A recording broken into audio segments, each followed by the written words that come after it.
டெல்லியில் விவசாயிகளின் போராட்டம் குறித்து பிரதமர் மோடியும் முதலமைச்சர் பழனிசாமியும் மௌனமாக இருப்பது ஏன் என காவிரி உரிமை மீட்பு குழு கேள்வி எழுப்பியுள்ளது. காவிரி தீர்ப்பாயத்தை கலைக்கக்கூடாது என வலியுறுத்தி தஞ்சாவூர் மாவட்ட ஆட்சியர் அலுவலகம் முன்பு காவிரி உரிமை மீட்பு குழு கடந்த 28ஆம் தேதி போராட்டத்தை தொடங்கியது.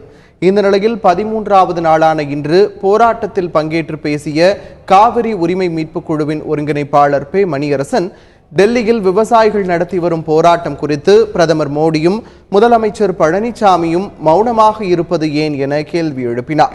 இந்த போராட்டத்தில் பங்கேற்ற பேரறிவாளனின் தாயார் அற்புதம்மாள், தஞ்சை வறண்டு காணப்படுவதற்கு மத்திய அரசின் மெத்தன போக்கே காரணம் என்று குற்றம் சாட்டினார். இப்படிப்பட்ட போராட்ட களமாக தமிழ்நாடு மாறி இருக்கும் பொழுது முதலமைச்சர் எடப்பாடி பழனிசாமி அவர்கள் வாய் திறக்காமல் இருக்கிறார். நரேந்திர மோடி நாட்டினுடைய தலைமை அமைச்சர், தமிழ்நாட்டுக்கும் அவர்தான் தலைமை அமைச்சர்.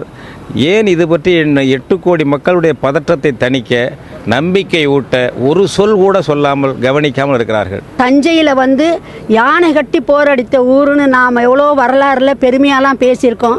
அப்படிப்பட்ட இந்த பகுதி வறண்ட பூமியாக காட்சியளிக்கிறதுக்கு காரணம் மத்திய அரசோட அந்த மெத்தனம் தான் அப்படின்றத இங்கே வலியுறுத்தி கூறுறோம். இனிமேலும் இந்த நிலை நீடிக்கக்கூடாது. தொடர்ந்து இவங்க போராட்டத்துக்கு வெற்றி பெற்ற வரையில் மத்திய அரசு இதில் கவனம் செலுத்தணும். டெல்லியில் போராடும் விவசாயிகளுக்கு ஆதரவு தெரிவிக்கும் வகையில் சென்னையில் மாணவர்கள் போராட்டம் மேற்கொண்டனர். வள்ளுவர் கோட்டத்தில் திரண்ட அவர்கள் ஹைட்ரோ கார்பன், நியூட்ரினோ போன்ற திட்டங்களை தமிழகத்தில் அனுமதிக்க கூடாது என வலியுறுத்தி முழக்கங்கள் எழுப்பினர். விவசாய விளைநிலங்களில் அத்துமீறி மின்கோபுரம் அமைக்கப்படுவதை கண்டித்து ஈரோடு மாவட்டம் பெருந்துறையில் 500க்கும் மேற்பட்ட விவசாயிகள் உண்ணாவிரத போராட்டத்தில் ஈடுபட்டனர்.